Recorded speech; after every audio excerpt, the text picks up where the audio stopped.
એક બહુ સુંદર અને મીઠું મધુર ગામ હતું જેનું નામ હતું મીઠાઈપુર. આ ગામમાં 3 ખાસ મિત્રો રહેતા હતા: ગુલુ, જલ્લી અને સોનુ. એક દિવસ મીઠાઈપુરમાં ખૂબ જ ગરમી પડી. બિચારો ગુલ્લુ તો ગરમીમાં ઓગળવા લાગ્યો. સોનુને હંમેશા બીક લાગતી કે જો જોરથી પવન ફૂંકાશે તો તે હવામાં વિખેરાઈ જશે.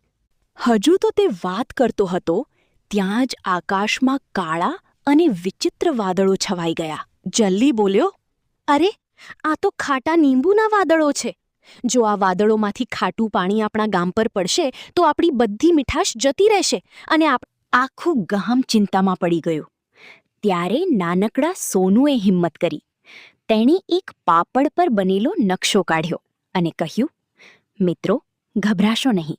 જો આપણે ગામની બહાર આવેલા ઇલાયચીના પહાડ પર જઈએ અને ત્યાંથી સુગંધિત ઇલાયચીનો પાવડર આ આકાશમાં ઉડાડીએ તો આ ખાટા વાદળો આપોઆપ દૂર થઈ જશે."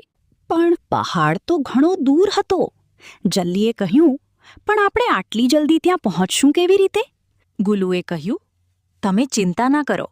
હું દડીને રોલ થઈને બહુ ઝડપથી જઈ શકું છું. તમે બંને મારા પર સવાર થઈ જાઓ." ગુલુએ દડો બનીને રસ્તા પર ગબડવાનું શરૂ કર્યું. જોત જોતામાં તેઓ ઇલાયચીના પહાડ પર પહોંચી ગયા. ત્યાં ચારે બાજુ તાજી ઇલાયચીની ખુશ્બુ આવતી હતી.